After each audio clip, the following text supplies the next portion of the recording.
Review Committee to order for Tuesday, April 9th, 2024. Roll call, please. Mary Kudowski, Here. Gary Paul. Here. Dennis Persick. Here. Dale Quinn, Here. Carrie Rathburn, Here. and Pampern and Kurowski are excused. Please stand for the pledge.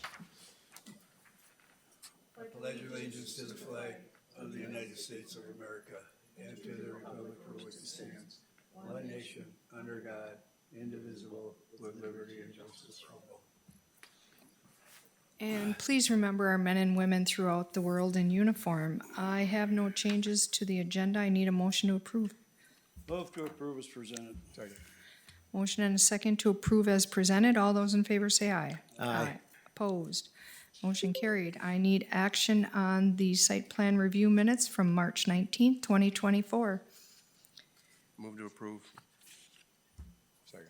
Motion and a second to approve those minutes. All those in favor say aye. Aye.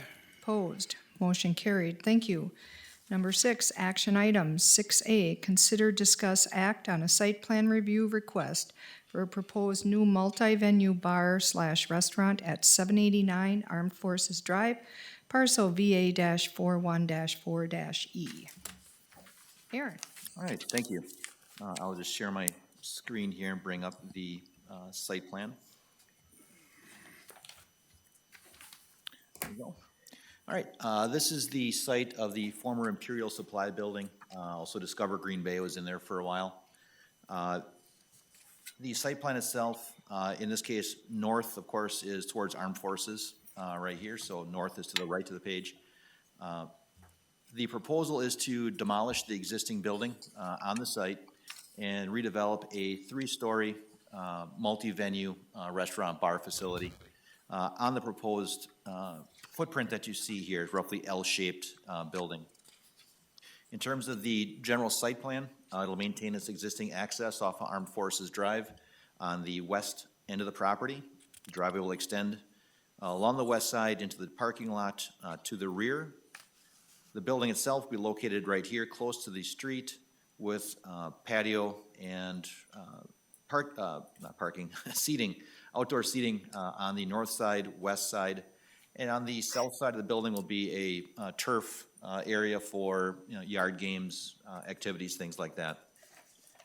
There will be a connection right here. This would be at the far southeast corner of the parcel.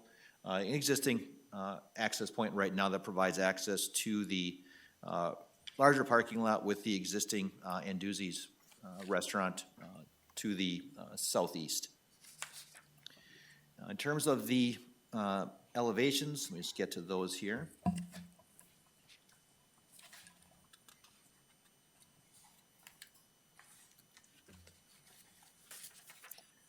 So as you can see right here, let me just zoom in a little bit. And there we go, that was a mistake. The exterior elevations do meet our site plan design requirements, primarily a mixture of masonry, glazing, as well as some panels, metal panels with fully concealed fasteners. There are proposed to be garage doors, as you see here on the second floor, on both the north elevation and the west elevation right here. There's a proposed to be a permanent small stage area that'll actually also front on Armed Forces, but angled back towards the building for event space. In terms of the uses of the property, I did mention it is a multi-venue bar restaurant. Correct me if I'm wrong on this, but it is to be a pizzeria type use, Western barbecue type use, and then third floor event banquet type space as far as the actual uses of the property.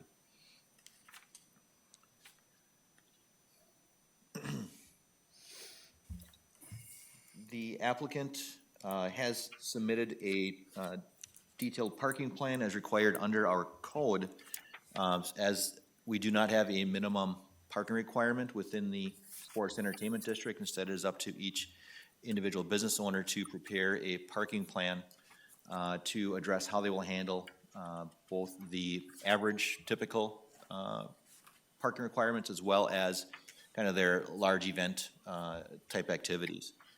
So I think with that, what I'll do is I'll hand it off to Patrick Skolecki and Andy Szymanski tried to just expand on those a little bit. And then once they're completed, I'll be happy to answer any questions, and I'll go through the recommended conditions of approval at that time. Okay, thank you, Aaron.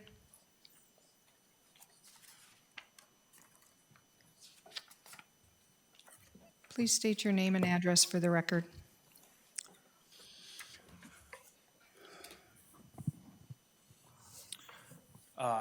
Good afternoon.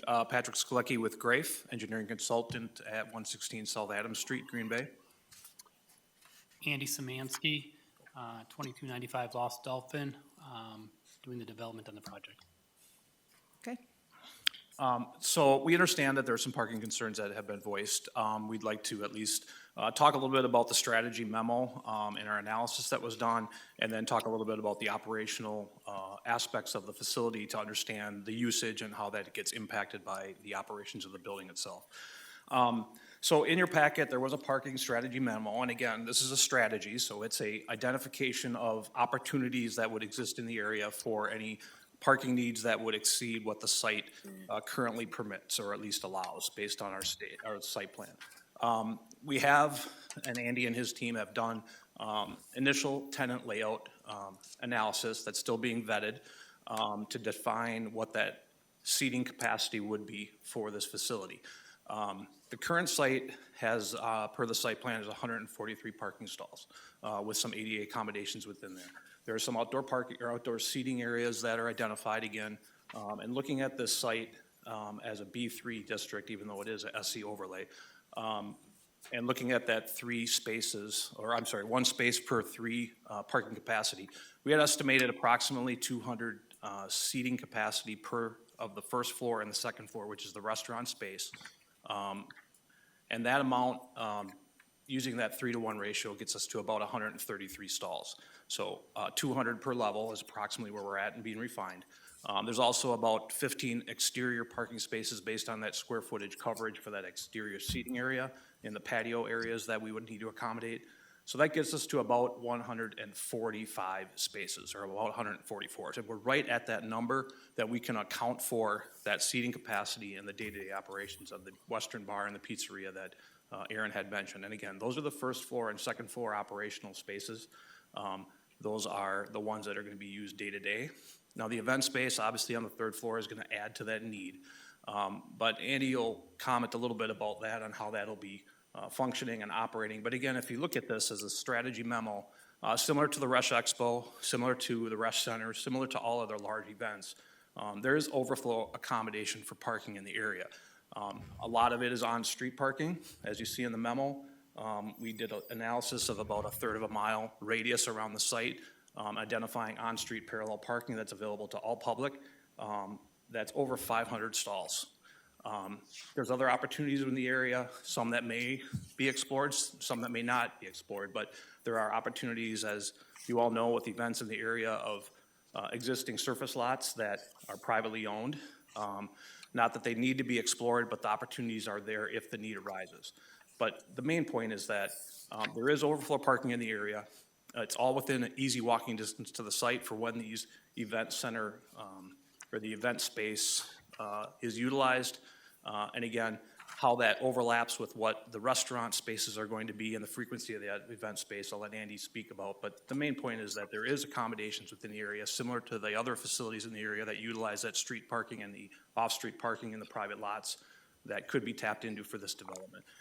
But the day-to-day operations are accounted for on site based on that B3 zoning and what we're looking at our seating capacity to be in the restaurant spaces. So, Andy, do you want to talk operationally? You bet. Thanks, Pat. So as it relates to the different concepts, we want to make sure that these concepts are complementary to each other. So when we see their peak level of occupancy in any one of the particular concepts, that they complement each other. So hypothetically, the first floor concept will drive a disproportionate amount of its volume, lunch, dinner crowd. Second floor concept, more happy hour running into the evening and more entertainment. And then the event space will, depending on the booking and the type of event, flex in between those as well. So we feel very comfortable that the concepts are going to complement each other, and we won't be taking a look at the whole facility's capacity all happening at one time. Another thing that we take into consideration is just the amount of ride share that happens today, okay? I think we're seeing more and more of that, where you don't actually have people parking in your lots, or it's more of a drop-off pickup scenario than it is actually cars parked in your lot for an extended period of time. Thirdly, one of the additional benefits that we have is we have adjacent property parcels to this property that if needed, we can flex into those spaces as well that are adjacent to these, to this project. And I guess my last thought here is that the calculations that are being done by Pat are taking all the square footage into account. Our experience has been the outdoor space square footage or capacity flexes very differently than when it's with the interior as it relates to weather. So winter months, the outdoor space is not used, okay, and that's still part of the formula. During the summer months, you see a disproportionate amount of the outdoor space used, and the interior space has very little density. So the spaces complement each other in terms of when they're occupied, but the whole space is included in the calculation for the analysis that Pat did. So those are just some thoughts that we wanted to share as it relates to parking and the use of the space. And I will note on the site plan, there is a dedicated location for a drop-off zone in the back of the building. So we've made a point to make that facility receptive to that use. Whether there's signage or other indicators, I'm sure that will be promoted by Andy and his team. But we did want to accommodate it because it's the reality of the world we live in today. That's the way people move around. Cars are a little less frequent, and especially with the newer generation, they like to use those avenues of transport. So we've tried to accommodate that, and we'll be promoting that going forward as well. So. I have one question, Pat. What did you say the capacity of the first and second floor were? Right now, the seating capacity, and again, we're still working that out, but approximately 200 for maximum seating capacity per level. So at 400 for the two levels, at a 3-to-1 ratio, gets us to about 133 stalls. And then the outdoor space, roughly speaking, we are thinking 500 square feet per stall is the code requirement, and that's about another 13 to 15.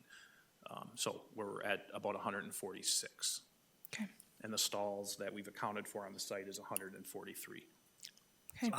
On site, that is, you said? Yes. 143, okay. Yep, there's 143 stalls, and of those 5 are ADA accessible. And that also accounts for the ride share space. So that space is dedicated and is not going to be used for parking. Okay. Any other questions? You're taking into account the surrounding area of these numbers for your, let's say, large events, am I correct? Off-street parking? The analysis we did is just a tally of what the off-street parking, based on, what streets allow it, parallel parking on either side of the street. We did an analysis within that zone. So it's just a quantified number that identifies the number of stalls available to the public that could utilize those stalls within that reasonable walking distance to the facility. Okay. I guess my question, because parking was an issue, my question is, if you're counting on all that parking for your events, who else gets that control of that parking also? That's my question. You looked at Lambeau Field. Mm-hmm. Well, you're not going to be able to use Lambeau Field like the other night when they had monster truck. So that, I went to that benefit last Thursday night for Greg Roberts, and I was parked a long way away, and I got there 20 minutes after it started. So when it's those types of events is my concern, and there's more and more going on down there. Yep. So. And I don't think that's inconsistent with all the other larger facilities in this area that utilize that same on-street or public parking area. The bigger the event, everybody's got something going on, and, Right. you park further away. Everybody's gone to Packer games, and everybody's full. I think what we're trying to identify is when we're accommodating the day-to-day use in the restaurant space on this site. The event space is one of those outliers that, happens less frequently than every single day. And, when it comes to these very large events, that's an issue I think that everybody has in the area, whether all the venues in the area, the other restaurants and bars, the hotels. So I think that, that situation is just utilizing a sports and entertainment district like this is, that has those high volume events. Parking filters out further and further, but, we're focusing and trying to identify that when we have an event, we can account for our restaurant business and the restaurant patrons. The event, there's an opportunity if that's the only event going on, it's within a close distance. If it's a large event, everybody's gonna have that problem. That's not gonna change. It's there today. And I don't think this facility is gonna add to that, any more than any other facility has over the years as they've been adding within this district, so. I have a question in regards to the third floor of the building. You were talking about possibly using it for gatherings or event activities. What are you considering to be a capacity for that third floor activity? We would expect it to be similar, because the building footprint is stacked, so the square footages of those occupied spaces are very similar as the levels go up. That's why both restaurants have roughly the same size of seating capacity. The event space will also have some back-of-house space. It will also have those same supporting spaces for, the catering that might come in or the other food services that need to move up and down the floor. So that back-of-house space is similar, so we'd expect to be similar in Approximately 200 people in that level as well. Yeah, again, we need to evaluate that to iron out that number exactly, but, logic would say the square footage of the footprint is going up at the same as the first and second levels roughly. Configuration of the seating might change a little bit, but it would be in that ballpark. Okay. Is that seating capacity that you're talking about, the 200 on the third floor I'm talking about? On a big event, and I guess I gotta use the word football, you're not gonna have a whole lot of tables around. You're pretty much gonna have pedestal tables to stand around. That number will increase more than 200, won't it? I think, if I can. Yeah. I envision that a lot of the space will be driven by food service, so I don't know that it's gonna be just people standing around, okay? I think you're gonna see groups coming to want us to host private gatherings there, large corporations that are looking for some nicer space. So we envision that space will have tables and chairs set up in it for it as well. People that want to maybe stand around are going to be where the live music is and where the entertainment's going on versus in an indoor space. I want to say a little bit out of content this. De Pere has just created a center that draws a lot of cars. De Pere does not have any regulations as strict as ours in Ashwaubenon. They park, and I just happened to go through De Pere when they had a large gathering at the center there. They were parked 4 or 5 blocks away from the place. Again, they have very little parking on the premise. The premise is shared by the church and the center. You go down to the Mecca Center down in Milwaukee, you're lucky if you can find a parking spot. If you do, you're gonna go on a parking ramp in order to put these people in, and a lot of them are spread out. You go down to Madison when you got a big event down there, you're parking all over that city just to keep the people there.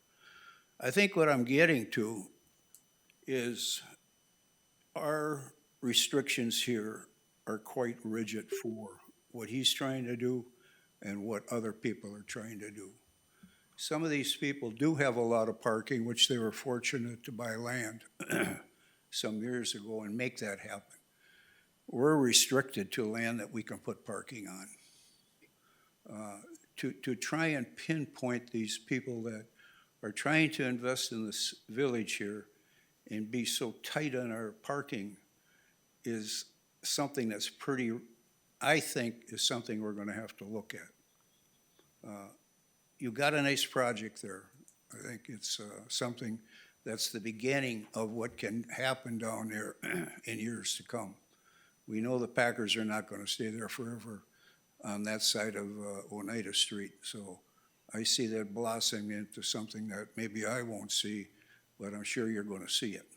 So that's my 2 cents on parking. Any other questions? I've got a question and just trying to clear it up in my mind. If let's just assume that each level handles 200 people, what's that parking space calculate? What's the total of that calculate out to? What number? How many parking spaces? Based on the 1-to-3 ratio for the B3 district, it's 133 stalls at 400 capacity for seating. Well, what about the third floor? That's 600, right? Yes.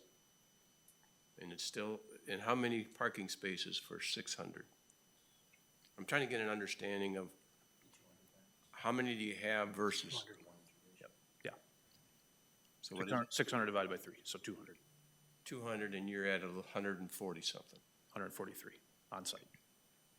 And that's assuming that every level is fully utilized at any one particular point in time. Correct. And that happens probably not on a regular basis. I think that's accurate. Okay. Okay,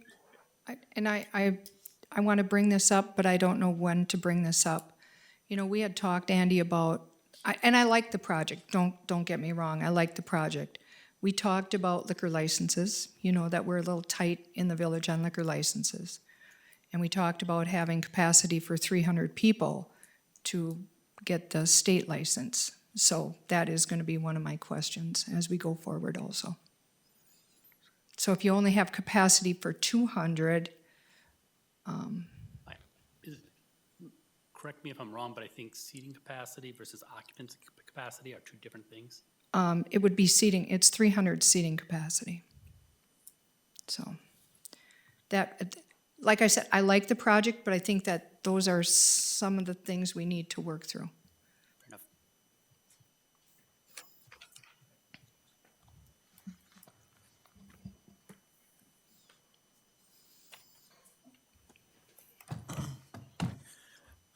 All right, so what I'll do is I will just touch on the recommended conditions of approval. Again, these are recommendations because this is within the village center zoning district. It does go to plan commission and village board for final approval. One thing I do want to touch on to Gary's point about the zoning regulations and parking being strict. In the village center and sports entertainment districts, we do not have a minimum parking requirement. But as a condition of that, there does need to be a submittal of a parking plan that identifies how the business owner is going to be accommodating parking. So when they use the B3 zoning, that's just as an example. So the B3 is our general commercial zoning district, Oneida Street, primarily Oneida Street, some Holmgren Way South, places like that. So just to be clear that within the sports entertainment and village center zoning districts, we do not have a parking minimum. We just do require that parking plan be submitted with the site plan. In terms of recommended conditions of approval, these are all very familiar to you. Use of fully concealed fasteners for exterior wall panels. Screen any rooftop or ground-mounted mechanical units visible from the property boundaries or public right-of-way. Pave the path of egress from the door to the front patio along the east side of the building. Then catch-all, meet all applicable requirements of the Ashwaubenon site plan review and all other applicable village ordinances. From engineering, they have to coordinate utility lateral replacements across the Armed Forces Drive with our utility superintendent. In stormwater management, submit a stormwater management plan with calculations and details for sizing the underground storage. From public safety, coordinate the fire department connection, the FDC, and Knox box location with public safety. From forestry, there are 4 ginkgo street trees that are planted in the right-of-way. Please ensure current and future plans preserve these trees and include the installation of high visibility protective fencing prior to the start of work to protect those trees during demo operations. From Bike and Ped, bicycle parking as indicated in the site plan is to meet the design standards of the Association of Pedestrian and Bicycle Professionals. So if you have any questions about the recommended conditions of approval or the project in general, I'm happy to answer them. Otherwise, I'm sure Patrick and Andy would be happy to answer any additional questions you may have for them as well. Aaron, I know you do a good job on this, and I always ask the same question at every meeting. They meet all of our ordinances in building a building of this nature as far as concealed fasteners, so on down the line. Yes, sir. On this, because I always ask the question to make sure that everybody understands that these are things that we have to put in place. And you do a good job at that. Thank you, appreciate it. Okay, does anybody else have anything to say? If not, I'll move to approve the request for a proposed multi-version bar restaurant at 789 Armed Forces Drive, parcel VA-41-4-E. I'll second. Okay, we have a motion and a second to approve the site plan. I want to say this before we do the vote. I like the project, Andy. I think it's a great project, but I think that there's a few things we need to work out before I'm okay with it. So for that reason, I'm going to vote no, but I just want you to know that. I didn't add staff conditions. With staff conditions? Your second is with staff conditions? Yes. Okay. Okay, we have a motion and a second to approve with staff conditions. Any other questions? Hearing none, all those in favor say aye. Aye. Opposed? No. Opposed. Okay, Dennis and I. Okay, it passed, so. So that will then go to Plan Commission this evening at 5:30, and then to Village Board for final action at the regular meeting on the fourth Tuesday of this month. Okay, thank you. Okay. 6B, consider, discuss, act on a planned unit development PUD amendment request for signage at the Resch Center, 840 Armed Forces Drive, parcel VA-41-6. Aaron. All right. At the request of PMI Entertainment Group, they're requesting an amendment to the planned unit development or PUD ordinance that governs the Resch Center and Resch Expo complex. When the Resch Expo was contemplated, there was a planned unit development that covered the entire campus for the Resch Expo and Resch Center. So the proposed ordinance amendment is to allow for additional signage on the Resch Center itself. I'll bring up the image.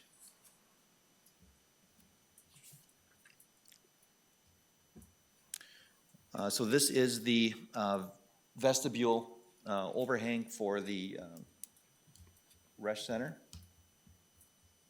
As you can see here, right now there is Resch Center channel signage on the fascia you see right here. The request is to put a LED signage along the fascia of the vestibule with new channel letters above the vestibule as indicated on the rendering. Within the PUD ordinance for the signage that currently exists at the Resch Expo and Resch Center, there are a couple electronic message centers currently out there. And there are performance standards within the PUD that should be applicable to this EMC, again, should it be approved, including it should be auto-dimmable based upon ambient light conditions. In the event of EMC malfunction, the screen shall revert to full black or turn off. The EMC is permitted to contain words and or graphics such as snowflakes falling, clouds moving, flags waving, etc. Animation such as video is prohibited. EMC messages shall remain static for a period of no less than 5 seconds. Anything less than 5 seconds is considered to be flashing and not permitted. Illuminance from the EMC shall not exceed 0.3 foot candles over ambient conditions at property lines at night. And EMC shall be turned off if requested by public safety while responding to an incident in the vicinity or necessary for traffic or safety purposes. The request is to develop the new EMC on the fascia primarily for wayfinding, but it can also be used for advertising should they so desire. If you have any questions, I'd be happy to answer them. Otherwise, we do have PMI representatives in the audience if you have questions for them as well. Aaron, that's the only one they want, is the one we're pictured here? That's correct. And they're gonna get rid of the Resch Center channel letters? So the channel letters that are there are going to be removed and replaced with the Resch Center signage on top of the canopy that you see there. So the Resch says Resch Center right here. That'll be new lettering, and the LED or EMC will be located on the fascia of the vestibule canopy. Okay.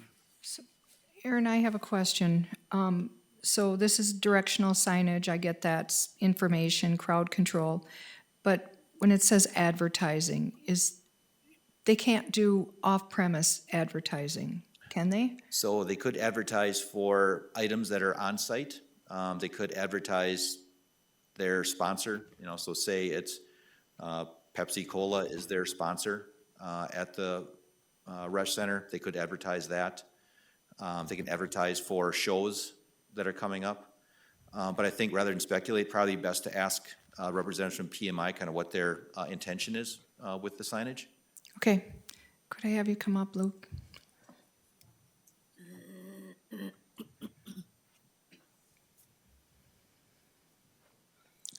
Hello, Hi, state your name and address for the record, please. Luke Boley, 840 Armed Forces Drive, Green Bay. Heidi Radish, same. Okay. So that is, we don't allow off-premise signage in the village. That's one of our ordinances. So I'm gonna say, let's just pick the Meyer Theater in downtown Green Bay. There will be no advertising for the Meyer Theater because that would be considered off-premise. Am I correct, Aaron? Yes, So you're not planning on doing any of that type of stuff? It's just, mainly the upcoming events, like we currently do on the Resch Expo. And in all fairness, like truly, what we're looking to do is to establish a communication method. We've been, it's 20 years that we've been here, and people, the way that they learn, the way that they get in, the way that they communicate is different. So what we're trying to do is have an area where they're standing in line waiting to get in, what can come in, what can't come in. What are the bag policy for signs, so we don't have to go back and forth to the car, things like that. As far as advertising, it's nothing that we're interested in pursuing and saying, even Pepsi, for example, Pepsi, please be our, that's not what we're looking to do with it, because the size of it, once you're in line, you'll see it great. On the street, it's not gonna be something you're gonna be like, wow, because we have that big, beautiful one next to it, but that's on the expo. And people are mistaking events, like, oh, I thought I could bring this in. Nope, that's in the Resch Expo instead of the Resch Center. So it's primarily wayfinding. If you do anything, say people are standing in line for a concert that is doors open in an hour. We might do the wayfinding and then circulate through Monster Jams next weekend. And then 10 seconds later, go back to the wayfinding. But the primary purpose of this is to communicate to our patrons. Primarily what's allowed or prohibited when entering for an event. That way they have the opportunity, like Heidi said, to turn around and maybe possibly go put it back in their car. wow, that was, yeah. That was different. Little commentary from the right there. Okay, I do have a question for Mr. Patrick Legal. Now, I understand that they do specifically want it for wayfinding and what they can use. We cannot regulate what they do put on it though, correct? Correct, unless it's regarding on-premise versus off-premise, which Aaron said. So the regulation for the site plan would be to grant the PUD or not, but not the actual verbiage or what the sign actually says. Okay. Okay, that's all I wanted to know. Thank you.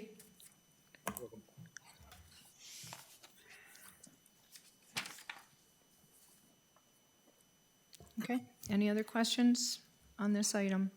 I should add just one additional item as a condition, recommended condition of approval is to include that we receive stamped engineering drawings to verify the canopy can support the signage plus snow load as part of the permit application, again, should the PUD ordinance be approved. Okay.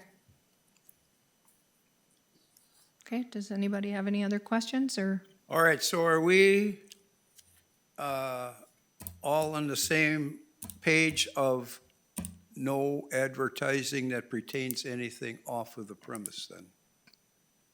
From what I understand, That's yes. what we're understanding. That's correct. Okay, and I can understand the shows that are coming or what's going on with the show, especially getting people to and from. I don't have a problem with that. So, okay, I understand it. Okay, does anybody want to make a motion I'll make a motion to pass. with staff recommendation? Yes. Okay, Second. okay, we have a motion and a second to approve with staff recommendations. Everybody understand? All those in favor say aye. Aye. Opposed? Motion carried. Thank you. Thank you. As this is a PUD ordinance, it will go to Plan Commission this evening and Village Board later on this month. Okay. Department reports, Aaron. I'm very happy to announce that we do have our new building inspector for plumbing here with us this afternoon. We have Tony Jelinski. Tony, if you wouldn't mind just waving. Hi, Tony. Tony Welcome. Tony has extensive background as a master plumber with a couple different well-known contractors in the area. We're very happy to have him. He's really hit the ground running for us, and we really appreciate his help. You have a full staff. You First time in about 8 months or so. Yeah, yeah. Welcome, everybody. Okay, items for next agenda, do we have any? Because Not, it's next week. yeah. Yes, we do. Yep, we do have one. Okay, so we will all have everybody's company again next week. Okay, I need a motion to adjourn. So moved. Second. Motion and a second to adjourn. All those in favor say aye. Aye. Opposed? Motion carried. Thank you. This conference is no longer being recorded. I just agree with Mary.